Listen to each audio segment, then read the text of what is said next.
అందరికీ ప్రభు నామములో వందనాలు తెలియజేస్తున్నాం. చిన్న ప్రార్థన చేసుకుందాం. ప్రేమగల తండ్రి, కృపగలిగిన రాజా, మీ పవిత్రమైన పాదాలకు వందనాలు, స్తుతులు, స్తోత్రాలు దేవా. చదువుకున్న లేఖన భాగాలను బట్టి స్తుతిస్తూ ఉన్నాం. దేవా, మీ కృపా బాహుళ్యం చేత మమ్మల్ని భద్రపరుస్తూ, జీవప్రాప్తినిస్తూ, ప్రాణప్రాప్తినిచ్చి, అయా నీ సన్నిధిలో మరొకసారి మీ మాటలు ధ్యానం చేసుకోవటానికి ఇచ్చిన సమయాన్ని బట్టి వందనాలు, స్తోత్రాలు. దేవా, మాకు అర్థం కావు తండ్రి, మీరు మాట్లాడాలి. మీరు మాట్లాడకపోతే మాకు ఏమి తెలియదు తండ్రి, సహాయము చేయండి. మీరు మాట్లాడి మాలో ఉన్న ప్రతి బలహీనతలను సరిచేసి శుద్ధీకరించి నీ బిడ్డలుగా, నీ సొత్తుగా, నిందారహితులుగా మమ్మల్ని వాడుకోమని ప్రార్థన చేస్తా ఉన్నాం. బలపరచమని ప్రార్థన చేస్తా ఉన్నాం. మీ పాద సన్నిధిలో ప్రభువా మీరు నేర్పించమని కోరుకుంటూ ఉన్నాం. కృప చూపమని ప్రార్థన చేస్తా ఉన్నాం. ఇదిగో తండ్రి, మీ సులువు సాటు నన్ను మరుగుపరిచి మీ మాటలు మాత్రమే మాట్లాడి మీ నామానికి మహిమ, ఘనత, ప్రభావములు ఆరోపించుకోమని అది అంతము సహాయము చేయమని యేసయ్య పరిశుద్ధ నామములో స్తుతించి ప్రార్థన చేసి వేడుకుంటున్నాను తండ్రి. ఆమేన్. ఆమేన్. మంచిది ప్రియులారా, చదువుకున్న లేఖన భాగాలు మనం గమనిస్తూ ఉన్నప్పుడు పౌలు గారు కొరింథీ సంఘానికి చెప్తూ ఉన్నటువంటి మాటలు, ఈ మాటలు మనము అనేక సందర్భాల్లో చదువుతూ ఉన్నాం. అన్నిటి యందు నాకు స్వాతంత్రము కలదు కానీ అన్నియు చేయదగినవి కావు. అన్నియు చేయదగినవి కావు. అన్నిటి యందు నాకు స్వాతంత్రము కలదు కానీ నేను దేని చేతను లోపరుచుకొని బడనలను. స్వాతంత్రం ఉన్నది, అన్ని చేయలేం. స్వాతంత్రం ఉన్నది, దేని చేతను కూడా లోపరుచుకొనను అంటున్నాడు, బడనొల్లను అంటున్నాడు. భోజన పదార్థములు కడుపుకును, కడుపు భోజన పదార్థమునకును నియమింపబడి ఉన్నవి. దేవుడు దానిని వాటిని నాశనం చేస్తాడు. అవి స్థిరము కాదు. ఓకే. దేహము జారత్వము నిమిత్తము కాదు, గమనించాలి.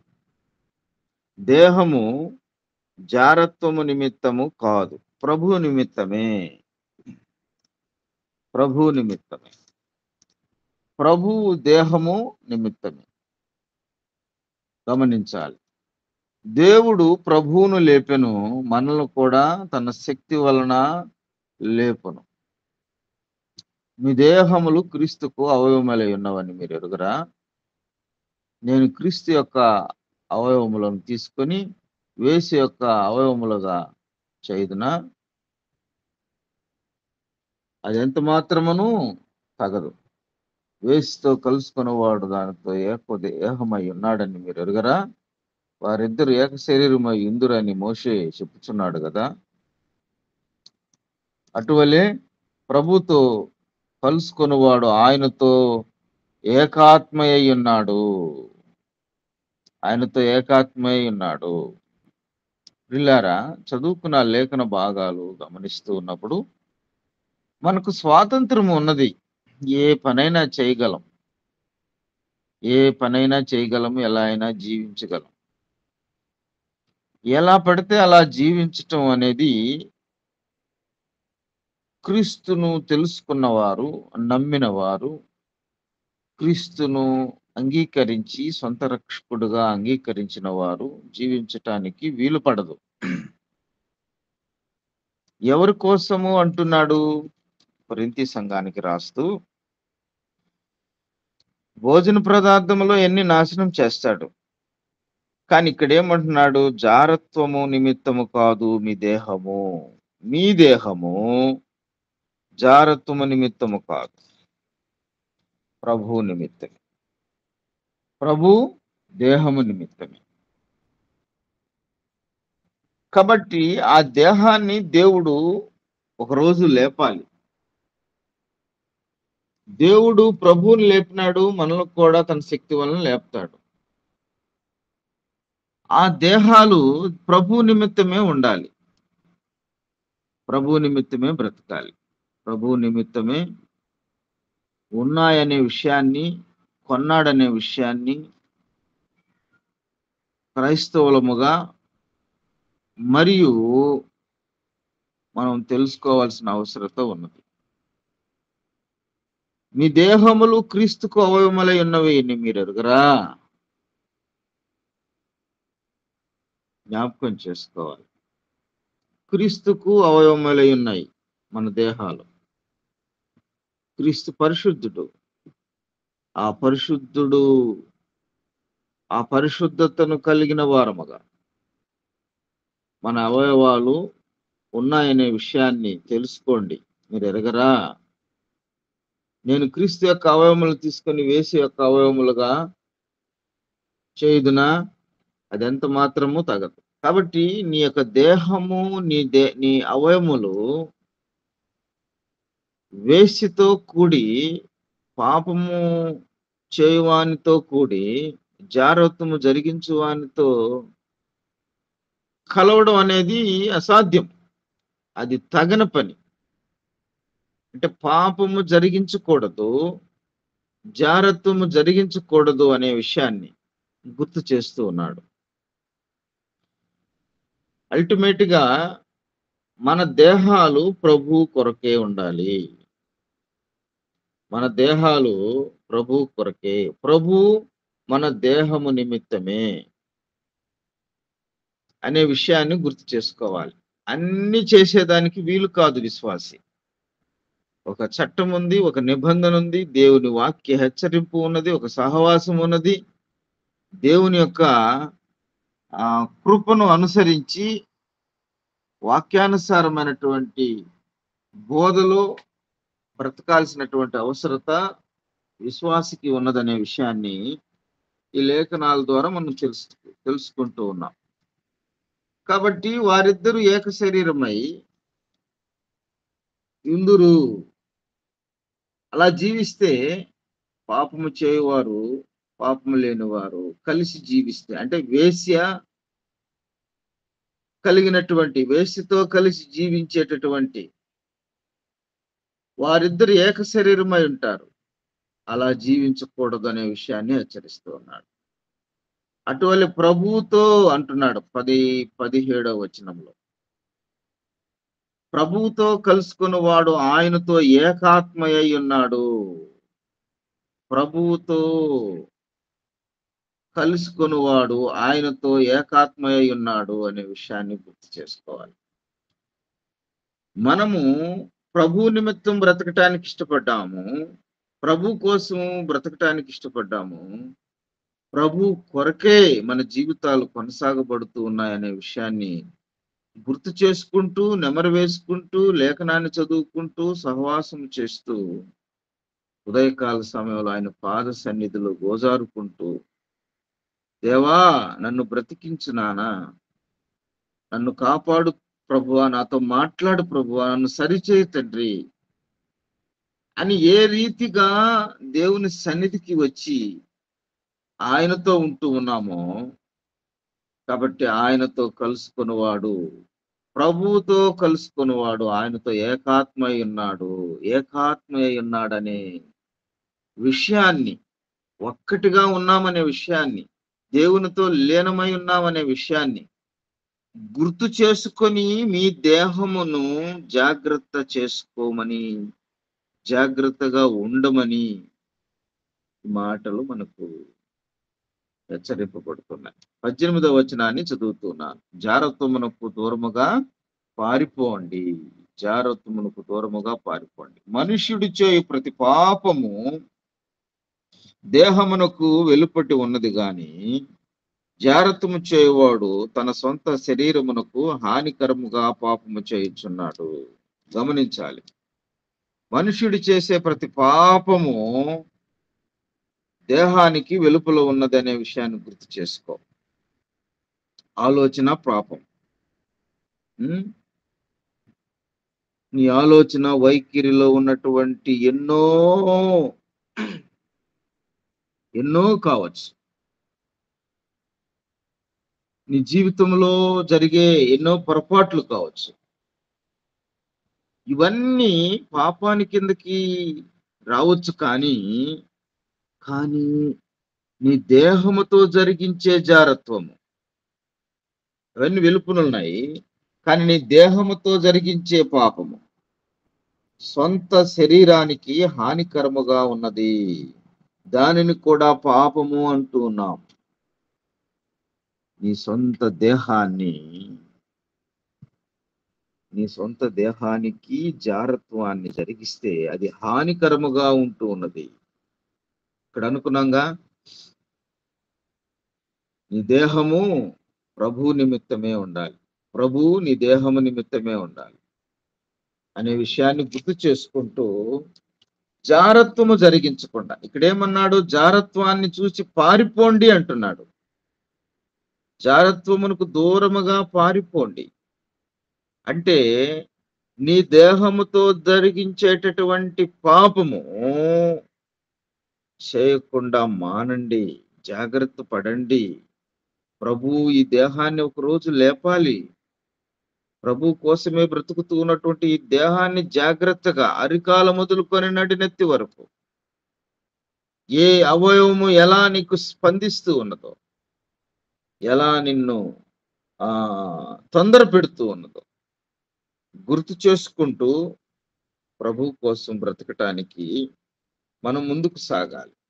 ఇంకా ప్రాముఖ్యమైనటువంటి విషయాలు మనం గమనించినప్పుడు 19వ వచనాన్ని చదువుతాను. మీ దేహము దేవుని వలన మీకు అనుగ్రహింపబడి మీలో ఉన్న పరిశుద్ధాత్మకు ఆలయమై ఉన్నదని మీరు ఎరుగరా? గమనించాలి. మీ దేహము దేవుని వలన మీకు అనుగ్రహింపబడినటువంటి మీలో ఉన్న పరిశుద్ధాత్మకు ఆలయమై ఉన్నదనే మీరు ఎరుగరా? గుర్తు చేసుకోవాలి. దేవునికి ఆలయముగా ఉన్నటువంటి మీ దేహములో పరిశుద్ధాత్మ దేవుడు ఉన్నాడు. కాబట్టి ఆ దేహాన్ని నీకు స్వాతంత్రం ఉందని, నీకు ఆలోచనలు ఉన్నాయని, నీకు ఇష్టానుసారంగా జీవించడానికి వీలు కాదు. మీ దేహము దేవుని ఆలయమై ఉన్నదని, ఆ ఆలయంలో పరిశుద్ధాత్మ దేవుడు నివసిస్తున్నాడనే విషయాన్ని గుర్తెరిగి మీరు ఎరుగరా అంటున్నాడు. ఆలయము అంటున్నాడు కదా, ఆలయమై ఉన్నదని మీరు ఎరుగరా అంటున్నాడు. ఆలయము అనే మాటను మనం గమనిస్తే ఇంకో మాట కూడా చదువుకోవచ్చు. ఇక్కడే 3వ అధ్యాయంలో, కొరింథీయులకు రాసిన మొదటి పత్రిక 3వ అధ్యాయంలో ఒక మాట అంటాడు. 14వ వచనాన్ని చదివితే 14 కాదు కానీ 16వ వచనం కానీ చదివితే, మీరు దేవుని ఆలయమై ఉన్నారనియు దేవుని ఆత్మ మీలో నివసించుచున్నాడనియు మీరు ఎరుగరా? మీరు దేవుని ఆలయమై ఉన్నారని, దేవుని ఆత్మ మీలో నివసించుచున్నాడని మీరు ఎరగరా? నువ్వు ఎరగకుండా నీ దేహముతో ఏమి జరిగిస్తూ ఉన్నావో జాగ్రత్త సుమా అంటున్నా. దేవునికి ఆలయమైన నీ దేహాన్ని ఎలా చూసుకుంటున్నావు? ఎలా జాగ్రత్తగా చూసుకుంటున్నావు? ఎలా దానిని పోషించుకుంటూ ఉన్నావు? కొంతమంది తిండి కోసమే పోషిస్తుంటారు దేహాన్ని. శరీర దారుఢ్యాల కోసం, బలము కోసం అమితమైనటువంటి తింటూ శరీరాన్ని పోషిస్తూ, శరీరముతో పాపము చేస్తూ, పాపానికి లోనైనటువంటి మనుషుల్లో మనకు తెలుసు అనే విషయాన్ని మనం గుర్తు చేసుకోవాలి. అలాంటి పాపానికి దాస్యమైనటువంటి భోజన పదార్థాలకు లోబడిన వారుగా మీ దేహాన్ని పోషించుకోకూడదనే విషయాన్ని గుర్తు చేస్తూ ఉన్నాను. మీరు దేవుని ఆలమై ఉన్నారని, దేవుని ఆత్మ మీలో నివసించున్నాడని మీరు ఎరగరా? పరిశుద్ధాత్మ దేవుడు నీ ఆలయంలో ఉన్నప్పుడు, కాబట్టి మీ దేహాన్ని జాగ్రత్తగా కాపాడుకోవాల్సినటువంటి అవసరత ఉన్నదనే విషయాన్ని గుర్తు చేస్తున్నాను. ఇంకా తర్వాత మాట, మీరు మీ సొత్తు కారు. ఎవరు? మీరు మీ సొత్తు కాకపోతే ఎవరు? అక్కడే రోమా పత్రికలో మనం గమనించాలి. రోమా పత్రిక 14వ అధ్యాయంలో ఈ మాటకు సంబంధించినటువంటి వచనాన్ని మనం చదువుకోవచ్చు. మీరు మీ సొత్తు కారు. 14వ అధ్యాయము 7 నుంచి కొన్ని వచనాలు గమనిస్తే, మనలో ఎవడను తన కోసము బ్రతకడు, ఎవడను తన కోసము చనిపోడు. మనము బ్రతికినను ప్రభు కోసరము బ్రతుకుచున్నాము, చనిపోయినను ప్రభు కోసమే చనిపోవచ్చున్నాము. కాబట్టి మనము బ్రతికినను చనిపోయినను ప్రభు వారమై ఉన్నాము. తాను మృతులకును సజీవులకును ప్రభు అయి ఉండుటకు ఇందు నిమిత్తమే కదా క్రీస్తు చనిపోయి మరలా బ్రతికెను. అయితే నీవు నీ సహోదరునికి తీర్పు తీర్చనేలా, నీ సహోదరుని నిరాకరింపనేలా? మనమందరము దేవుని న్యాయపీఠము ఎదుట నిలుతుము అనే విషయాన్ని గుర్తు చేస్తూ ఉన్నా. నీ శరీరముతో, నీ కోపముతో, నీ శరీర కార్యాలతో నీ సహోదరుని నిరాకరించకూడదు, నీ సహోదరుని నిందించకూడదు, నీ సహోదరుని తీర్పు తీర్చకూడదు. సమాధానం కలిగి ఉండమని లేఖనము హెచ్చరిస్తుంది. కాబట్టి నీ దేహము నీవు ఎవరు అంటే అనే విషయాన్ని గుర్తు చేస్తూ, ప్రభువు కోసమే మనం బ్రతుకుతూ ఉన్నాం. మీరు మీ సొత్తు కారు. ఆల్రెడీ నేను 2024 సంవత్సరాల క్రితము మిమ్మల్ని కొనుక్కున్నాను. నా రక్తముతో కొన్నాను. ఈనాటికి అర్థం కాక మీరు జీవిస్తున్నారు. మీ దేహాన్ని కొన్నాను, మీ శరీరాన్ని, మీ దేహాన్ని అంతటి నేను కొనేశాను. కాబట్టి నాలో ఉన్నటువంటి పరిశుద్ధమైన జీవితాన్ని బట్టి మీ పాప భూయిష్టమైనటువంటి ఆ తప్పిదాలను మన్నించమని అడిగినప్పుడు మీరు క్షమింపబడి పరిశుద్ధులుగా ఉంటారు. ఆల్రెడీ మిమ్మల్ని అందరినీ కొన్నాను. నిన్నే కాదు, క్రైస్తవులనే కాదు, సర్వ మానవాళి కొరకు ప్రాణం పెట్టాడు దేవుడు. సర్వ మానవాళిని మొత్తాన్ని కొనేశాడు. ఎలా కొన్నాడంటే పరిశుద్ధమైన రక్తాన్ని చిందించాడు. పరిశుద్ధమైనటువంటి రక్తాన్ని అంటే అందుకనే అంటున్నాడు, మీరు మీ సొత్తు కాదు. మీ దేహం నీది కాదు, నాది, నేను కొన్నాను. నువ్వు తెలుసుకోగలిగినప్పుడు, నీ మనోనేత్రాలు గురుటుతనాన్ని నుంచి నువ్వు బయటపడినప్పుడు, తెలుసుకున్నప్పుడు, వాక్యాన్ని నువ్వు అంగీకరించినప్పుడు, సొంత రక్షకుడుగా నన్ను స్వీకరించినప్పుడు, మీ దేహముతో మీరు దేవుని మహిమపరిచేవారుగా ఉంటారనే విషయాన్ని జ్ఞాపకం చేస్తున్నారు. అందుకని ఈ మాటలు నేను చదివాను.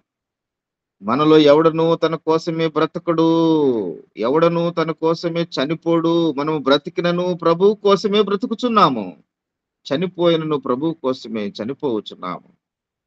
కాబట్టి మనం బ్రతికినను చనిపోయినను ప్రభు వారమై ఉన్నాము. తాను మృతులకును సజీవులకును ప్రభు అయ్యుండును కదా. ఇందు నిమిత్తమే కదా క్రీస్తు చనిపోయి మరలా బ్రతికెను.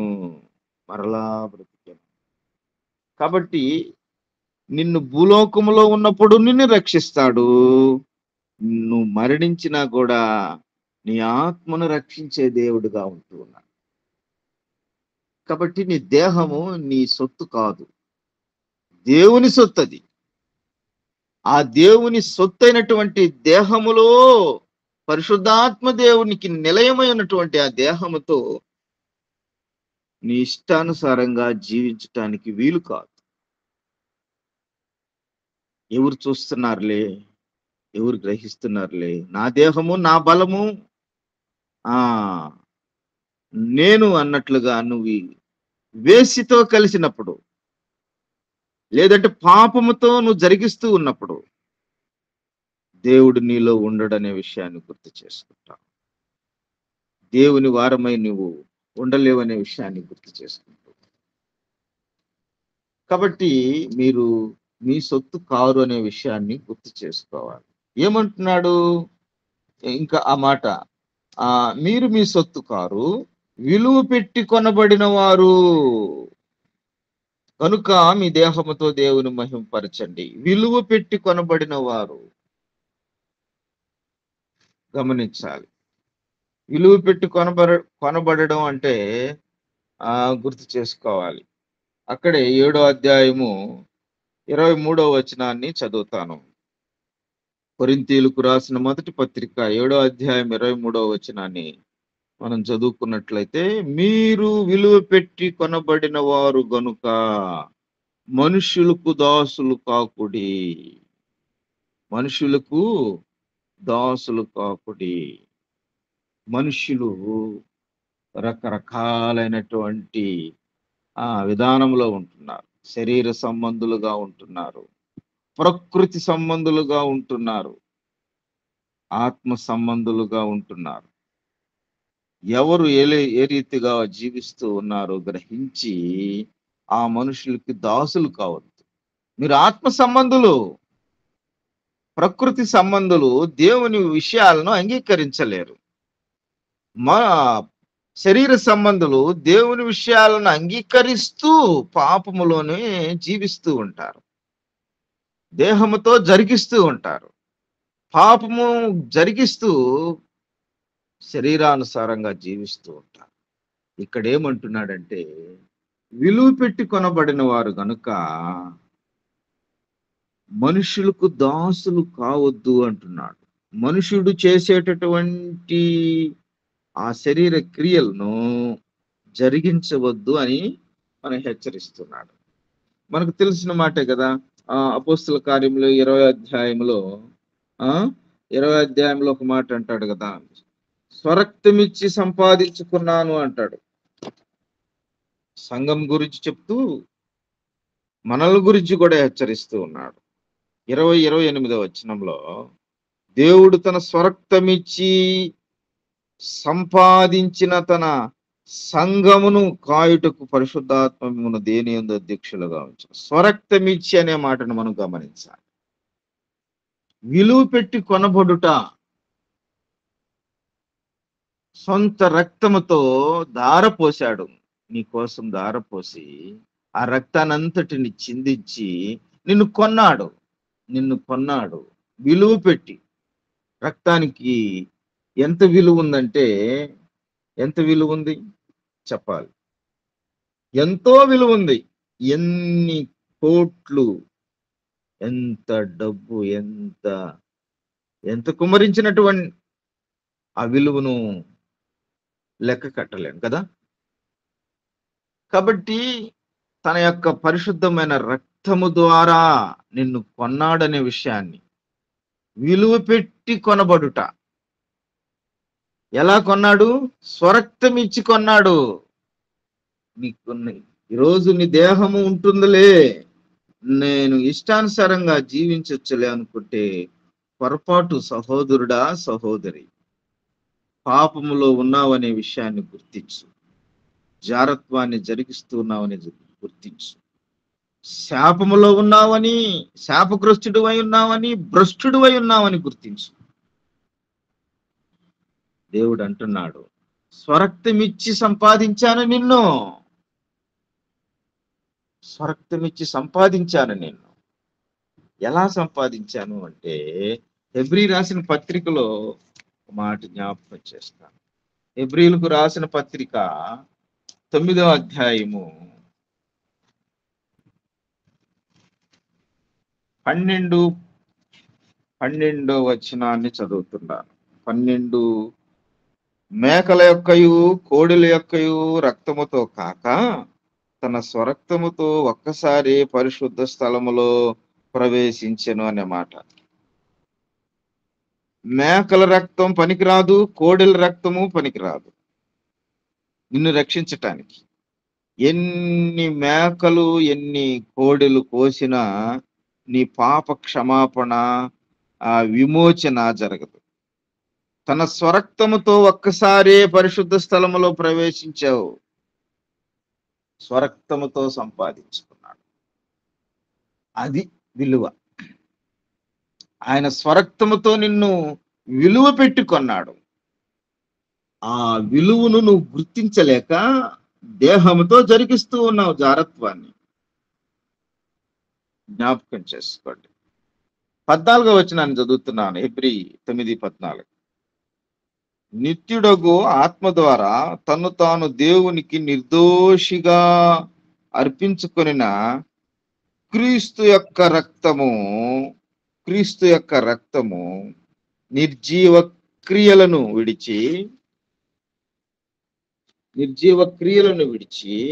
జీవము గల దేవుణ్ణి సేవించుటకు మీ మనస్సాక్షిని ఎంతో ఎక్కువగా శుద్ధి చేయను. ఎలా ఉంది నీ మనస్సాక్షి? యేసు రక్తము ప్రతి పాపముల నుండి మనల్ని పవిత్రులుగా చేయునట్లు నీ పాపాన్ని ఒప్పుకొని విడిచిపెట్టినప్పుడు, అలాంటి నన్ను క్షమించాడు, నా ప్రభు నన్ను క్షమించాడు, నా ప్రభు క్షమించినటువంటి ఈ దేహముతో మంచి మనస్సాక్షితో నేను దేవుని ఆరాధించగలగాలి, ధ్యానించాలి, దేవునితో ఏకాత్మై జీవించాలి, గ్రహించాలి, దేవుని కొరకు బతకాలి. నా దేహము ప్రభు కోసమే, ప్రభు నా దేహము కొరకే, తిండి కోసం కాదు, పాపము కోసం కాదు, ప్రకృతి సంబంధిని కాదు, శరీర సంబంధిని అసలే కాదు అన్న ఆత్మ సంబంధమైన అలవాటులు, ఆత్మ సంబంధమైన ఆలోచనలు, ఆత్మ సంబంధమైన పరిచర్యలో కొనసాగినట్లయితే నువ్వెంత ధన్యుడు సహోదరు. నిర్జీవ క్రియలను విడిచి అంటున్నాడు. క్రీస్తు యొక్క రక్తము, ఇక్కడ ఏమంటున్నాడు? తన్ను తాను దేవునికి నిర్దోషినిగా అర్పించుకొనిన క్రీస్తు యొక్క రక్తము. నిన్ను నిర్దోషిగా ఉండాలి అంటే, మారాలి అంటే నువ్వు దేవుని దగ్గర అప్పగించుకోవాలి. నిర్జీవ క్రియలను విడిచి దేవుణ్ణి సేవించుటకు మీ మనస్సాక్షి ఎంతో శుద్ధిపరుస్తూ ఉన్నది. అలాంటి మంచి మనస్సాక్షితో నువ్వు జీవించటానికి నిన్ను విలువ పెట్టి కొనుక్కున్నాడు. అది మంచి మనస్సాక్షిని ఇవ్వడానికి, నిర్జీవ క్రియలను విడిచిపెట్టడానికి, శుద్ధినిగా చేయటానికి యేసు రక్తము ఎంతో విలువైనది. ఆ విలువైన రక్తం చేత నిన్ను కొన్నాడు అనే విషయాన్ని గుర్తు చేస్తాను. ఆ విలువైన రక్తం చేత నిన్ను కొనుక్కున్నాడు అనే విషయాన్ని గుర్తు చేసుకో. అలాంటి విధానములో మన బ్రతుకులు కొనసాగాలనే విషయాన్ని హెచ్చరిస్తాం. ఒక మాట పేతురు రాసిన మొదటి పత్రికలో 1వ అధ్యాయములో 18వ వచనాన్ని గమనిస్తే, పితృపార్యపర్యమైన మీ వ్యర్థ ప్రవర్తనలు విడిచిపెట్టినట్లుగా వెండి బంగారముల వంటి క్షయ వస్తువుల చేత మీరు విమోచింపబడలేదు కానీ అమూల్యమైన రక్తము చేత, అనగా నిర్దోషమును నిష్కలంకమైన గొర్రెపిల్ల వంటి క్రీస్తు రక్తము చేత విమోచింపబడితేరని మీరు ఎరుగుదరా? గ్రహిస్తున్నావా నా సహోదరుడా, నా సహోదరి? వెండి బంగారాలు నిన్ను విమోచించలేవు. వెండి బంగారాలు నిన్ను విమోచించలేవు. నీకెంత బంగారం ఉన్నదో, ఎంత వెండి ఉన్నదో నిన్ను విమోచించలేదు.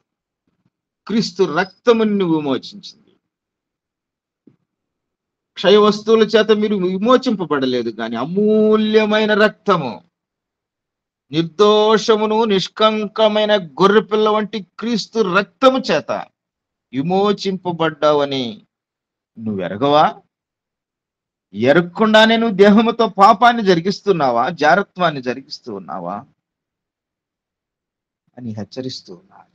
నా సహోదరుడా, సహోదరు, విలువ పెట్టి కొన్నాడు కాబట్టి నీ దేహంతో నువ్వేం చేయాలి? దేవుణ్ణి మహిమపరచాలి.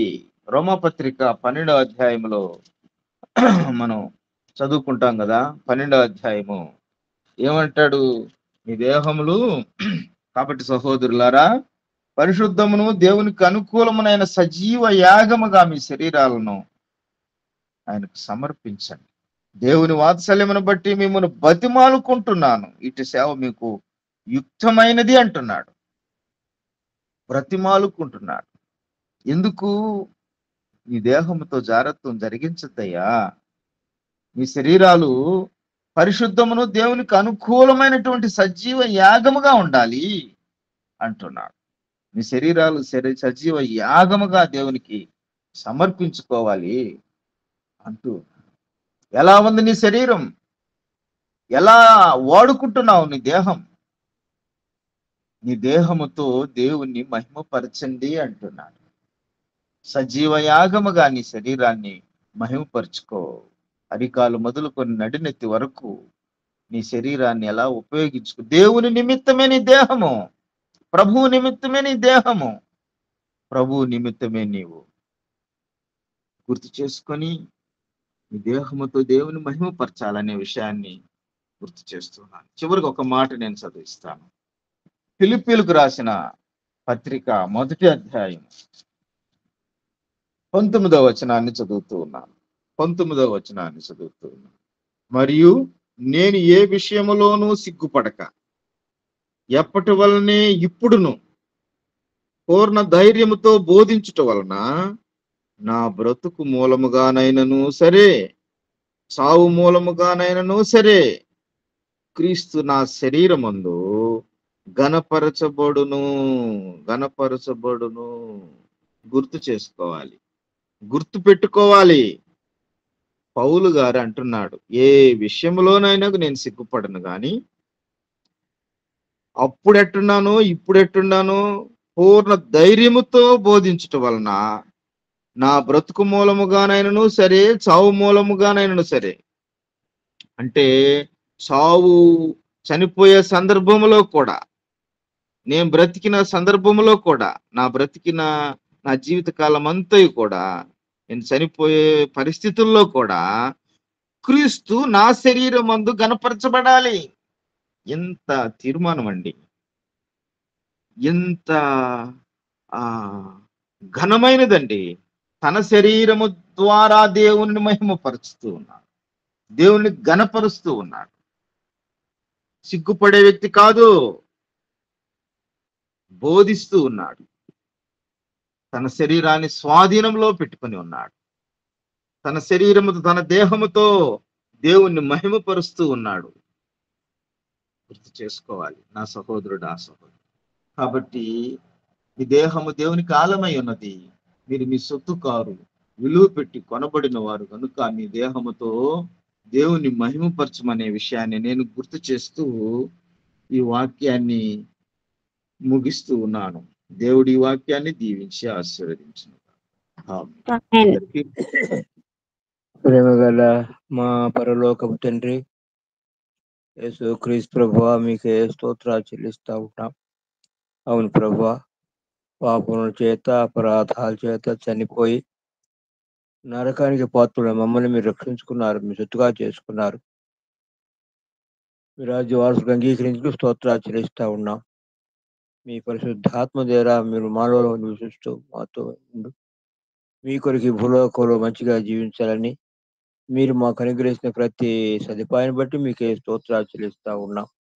అవును ప్రభువా, ఈ పాప భూయిష్టమైన లోకంలో, సాతాను రాజ్యమైన లోకంలో, ఈ దుష్ట శరీరంలో ప్రభువా, మరి మా క్రైస్తవ యాత్రా జీవితంలో ఈ పోరాటంలో జయం పొందేదానికి మీరు మాకు అనుగ్రహిస్తున్న ప్రతి సదుపాయం బట్టి స్తోత్రాలు చెల్లిస్తా ఉన్నాం. వాటిని అన్నిటి సద్వినియోగపరుచుకొని మా మిగిలిన జీవితాన్ని మీ కొరకు జీవించగలకు సహాయం చేయమని ప్రార్థన చేస్తా ఉన్నాం. ప్రత్యేకంగా ప్రభా, మీ దాసుని మీ వాక్యం చేత నింపి మీరు బలమైన సాధనంగా మీరు వాడుకున్నందుకు స్తోత్రాలు చెల్లిస్తా ఉన్నాం. ఆ వాక్యాన్ని గట్టి ఫలింప చేయండి. విన్న ప్రతి సహోదరుడు సహోదరుని పేరు మీ పాసల జ్ఞాపకం చేసుకుంటా ఉన్నాం. అవును ప్రభా, మరి లోక పరిస్థితి మేము చూసినప్పుడు మీరు అక్కడ చాలా సమీపంగా ఉందని విషయాన్ని మేము ఎరిగి మమ్మల్ని మేము మా దేహాన్ని సజీవ యాగముగా మీకు అర్పించుకొని మీ కొరకు జీవించడానికి సహాయం చేయండి. వాక్యానికి నీరు కట్టి ఫలింప చేయండి. మరొకసారి మమ్మల్ని మేముగా మీ కృపాస్తాలకు అప్పగించుకుంటూ మీ దీవులను కోరుకుంటూ అనేక ఆత్మల క్షేమం కొరకు, ఆత్మ రక్షణ కొరకు సాధనంగా వాడుకుని మీ నామను మహింపరచుకొనిమని మా ప్రభువు మా రక్షకుడైన యేసుక్రీస్తు ప్రభు యొక్క శ్రేష్టమైన నామున స్తోత్రములు చెల్లించి వేడుకొనుచున్నాము తండ్రి. ఆమేన్. ఆమేన్. ఆమేన్. ఆమేన్.